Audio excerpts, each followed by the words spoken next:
Daniel, eu separei aqui algumas perguntas a respeito dessa questão de você trabalhar como formador de peritos judiciais. Eu queria entender um pouco como funciona. Então, explica para mim, por favor, quem é o perito?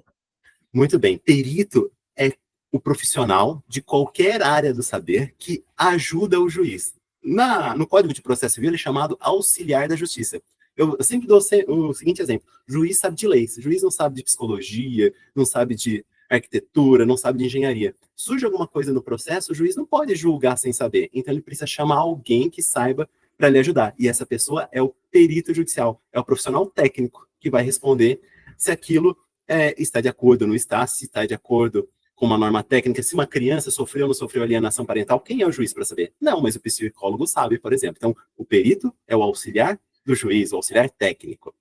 Ah, entendi. Então, os peritos têm formações em áreas diversas que, quando são necessárias ali dentro de um processo judicial, eles são recrutados para poder contribuir, né? Mais ou menos isso, então. Mais ou menos isso. Ah, perfeito. E é preciso fazer algum concurso para se tornar perito judicial, Daniel? Ótima questão. Sempre me fazem essa pergunta, porque às vezes a gente vê edital de concurso. Existem dois tipos de perito. Tem o perito que a gente chama perito de carreira.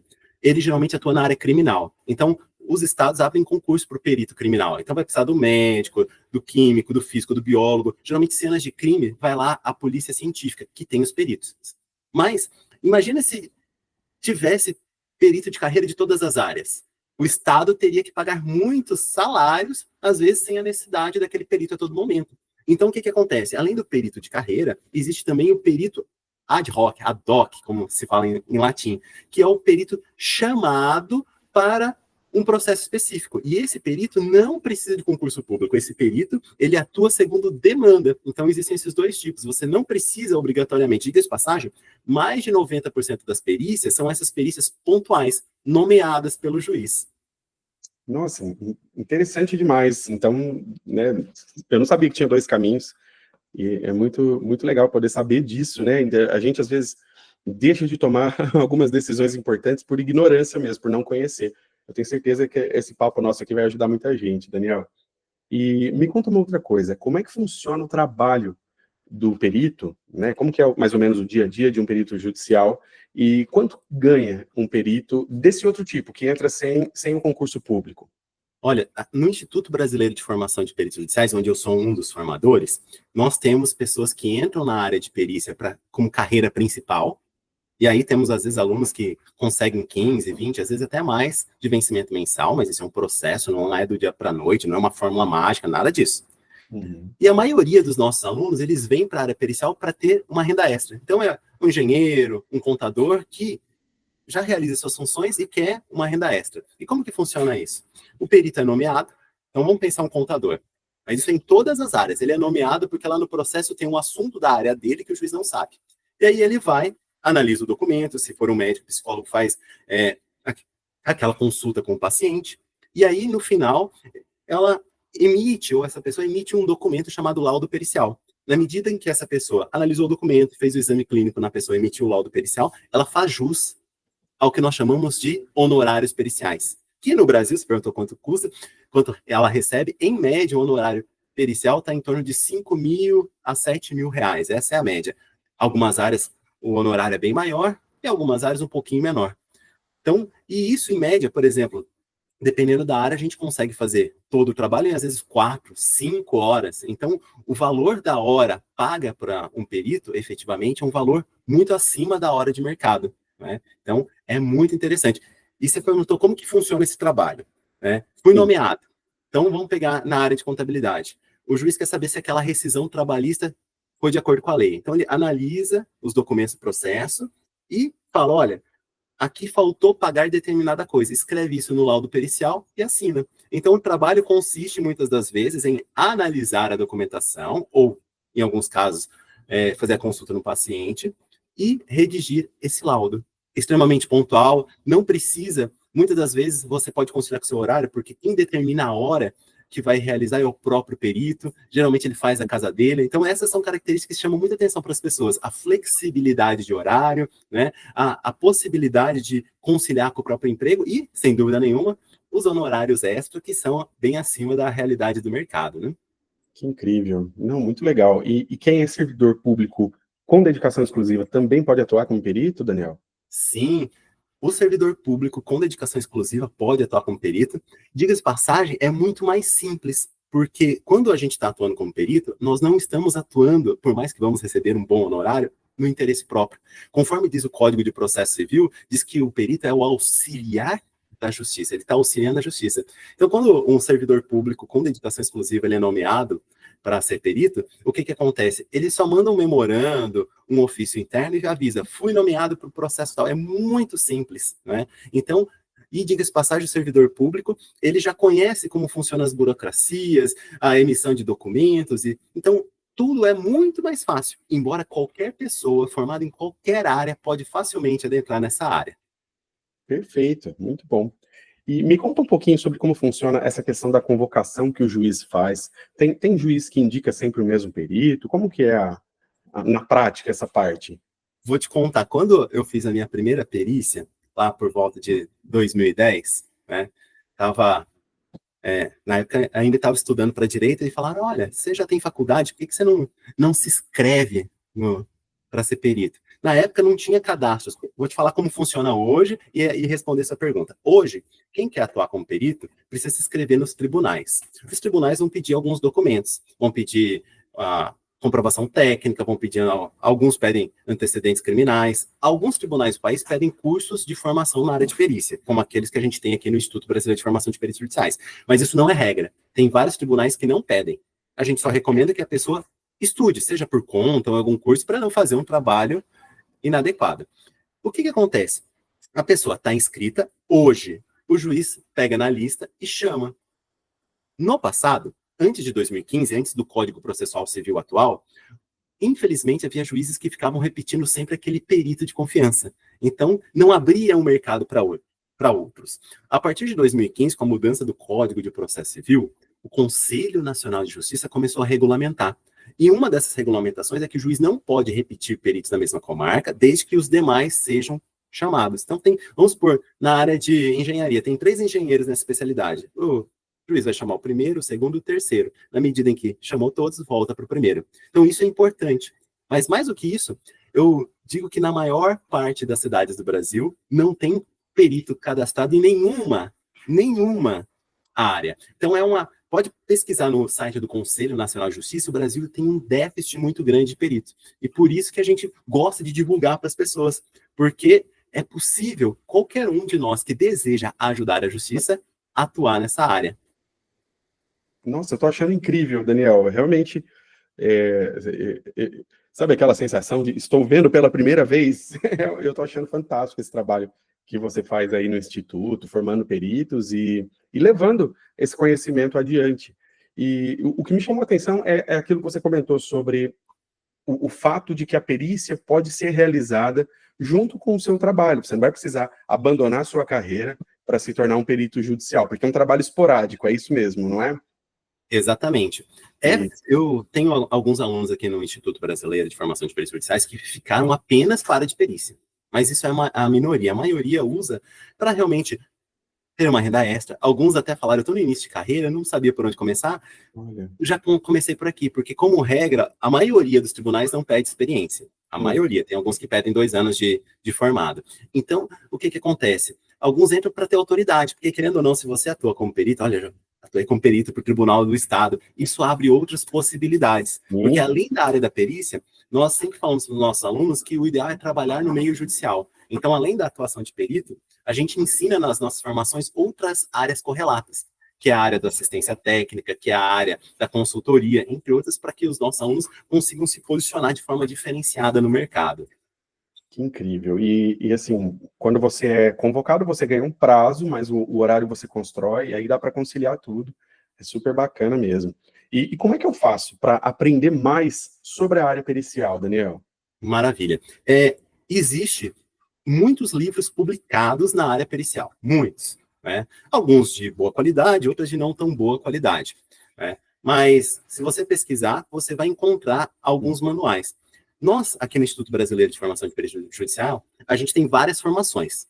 Tem formações completas, mas geralmente a gente convida as pessoas para participar de um projeto. Esse ano a gente tem o chamado alavanca judicial. O que é a alavanca judicial? É a oportunidade de qualquer profissional participar de uma aula, não tem nada de 3 aulas, e depois, não, uma aula apenas, a pessoa vai aprender o básico de como funciona a perícia judicial, quais são as possibilidades, e lá, porque é impossível a gente ensinar tudo em uma aula, mas a gente não quer esconder nada, a gente quer que as pessoas aprendam, porque um dos propósitos um dos pilares do Instituto Brasileiro de Formação de Peritos Judiciais é diminuir o déficit de perícia no Brasil. Então, esse projeto, ele pega essa formação básica que anteriormente tinha o ticket de 297 e muitas vezes no ano a gente oferta gratuitamente. Essa aula, a pessoa vai aprender o básico e vai ter acesso à bibliografia para que ela possa caminhar com as próprias pernas.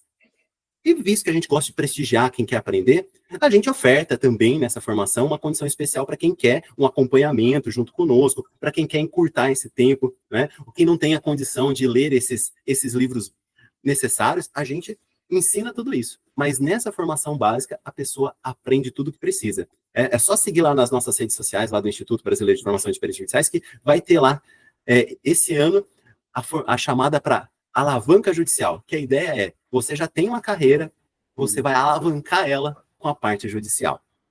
Excelente, Daniel. Não, tô muito, muito empolgado, porque já me veio à cabeça aqui várias pessoas que estão né, de áreas como contabilidade, administração, engenharia, que podem atuar como peritos, né, e estão aí passando, às vezes, até alguma dificuldade, alguma coisa assim, e existe um déficit de peritos. Olha que loucura, né? Muita gente não sabe mesmo desse caminho, que é possível, que tem honorários bons, que é flexível em termos de tempo. E a gente estava conversando aqui antes de começar a gravar sobre as formações que o Instituto Brasileiro de Perícias, o nome é grande, eu me perdi agora, é Instituto Brasileiro de Formação de Peritos Judiciais. Instituto Brasileiro de Formação de Peritos Judiciais, que é o instituto no qual você atua, né? Sim. E a gente estava conversando sobre uma ação do Instituto que vai até as universidades. Como é que funciona isso? Conta pra gente um pouco, Daniel. Perfeito. Conforme eu disse agora há pouco, um dos propósitos, um dos compromissos sociais aqui do Instituto Brasileiro, no qual eu sou um dos formadores, não o único, é a gente diminuir esse déficit de perícia no Brasil. E aí, a gente quer formar esse ano pelo menos 10 mil novas pessoas habilitadas com conhecimento básico que possam, ao menos, caminhar com as próprias pernas. E como que a gente faz isso? Desde o ano passado, existe um projeto aqui no Instituto chamado Instituto Brasileiro de Formação de Peritos Judiciais nas universidades. E esse projeto que surgiu ano passado, ele já, digamos assim, deu a formação básica para quase 3 mil pessoas. A gente faz da seguinte forma: os nossos formadores, seja eu ou outros formadores, nós vamos para as universidades e fazemos a formação básica. Então, a gente mostra o que é a perícia, como funciona a perícia, como é o dia a dia do perito, quais são as etapas do trabalho pericial, o que tem que conter no laudo pericial. E, lógico, visto que é uma formação rápida, a gente também entrega a bibliografia para que o aluno possa caminhar com as próprias pernas. E isso a gente já tem feito. E nós vamos continuar fazendo, esse é o propósito, continuar atingindo novas universidades. O que acontece? Além da formação básica, às vezes a universidade fala, vocês, além de formação básica, vocês podem dar uma palestra sobre perícia? Então a gente também vai lá e dá uma palestra sobre perícia, possibilidade de mercado de trabalho. Mas o foco é apresentar para quem está em formação esse universo que muitas vezes não é apresentado durante a graduação. E por não ser conhecido, faz com que falte perito no mercado. Exatamente. E nesses eventos vocês ofertam os materiais e os cursos do Instituto também, Daniel? Olha, o que acontece? Por a gente atuar tanto em universidades particulares quanto públicas, a gente percebeu que, às vezes, há um conflito ético, né? De chegar nessa instituição e fazer a venda de um livro ou a venda de um curso. Então, nós ajustamos o seguinte: visto que isso está em consonância com o nosso propósito, nós, como regra geral, não ofertamos nossos livros e, como regra geral, nós não fazemos a oferta dos nossos cursos. Lógico, se a instituição falar, não, aqui vocês podem ofertar, nós ofertaremos, mas como regra, não. Porque o propósito dessa ação é ensinar o maior número de formandos, de universitários, sobre a questão da perícia judicial. Então, se a universidade acha isso relevante, a gente vai e não exige contrapartida. A contrapartida, digamos assim, é ter um data show, ter um sistema de som eficiente, né? E organizar o evento. E aí um de nossos formadores vai lá e apresenta gratuitamente todo o processo formativo para a comunidade acadêmica. Não, perfeito. E quem se interessar pode procurar o Instituto depois e continuar a sua formação sem problemas, né?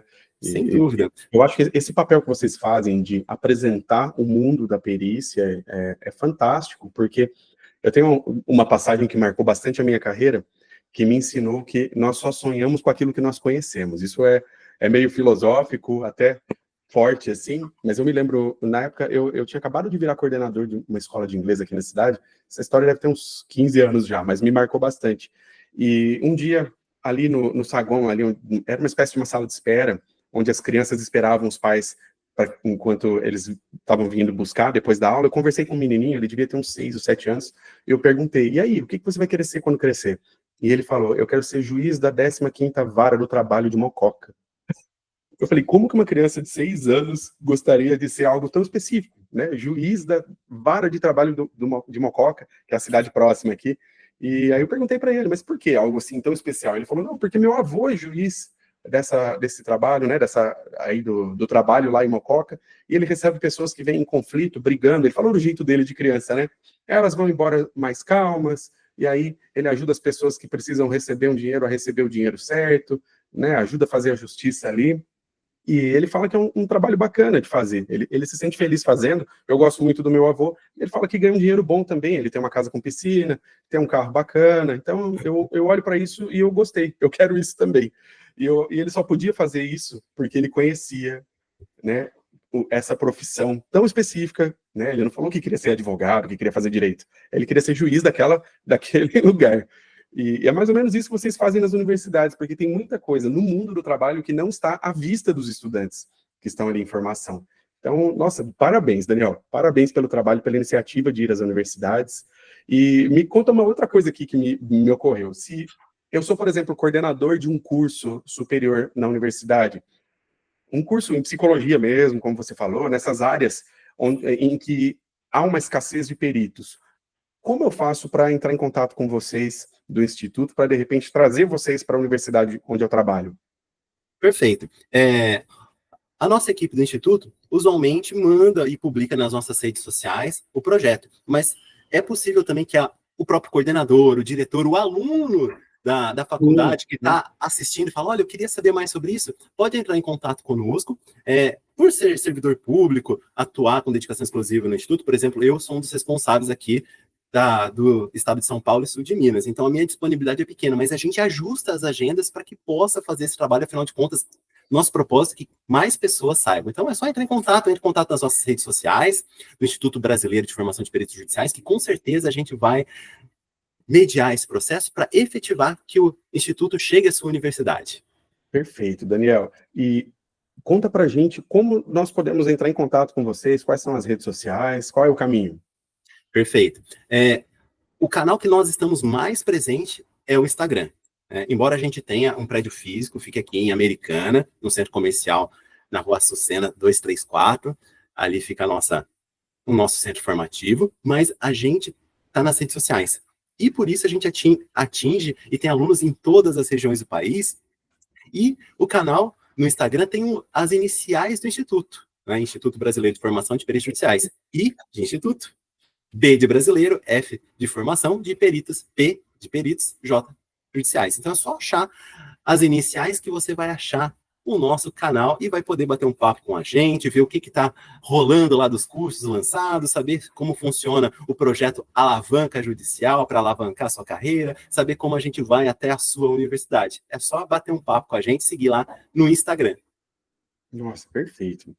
Bem, eu gostaria de agradecer a sua participação, a sua disponibilidade em bater um papo comigo aqui hoje. Daniel, foi uma honra e um prazer imenso. E, bem, as redes sociais estão aí, todo mundo já começa a seguir. E você quer passar a sua também, Daniel? Você tem alguma pessoal que você gostaria de Olha, passar? eu estou reorganizando a minha rede pessoal, que é Prof. Daniel de Souza, e você falou do meu trabalho com servidores públicos, eu tenho um outro canal chamado Legião Pública. Então, a gente também pode bater papo aí por esses dois canais.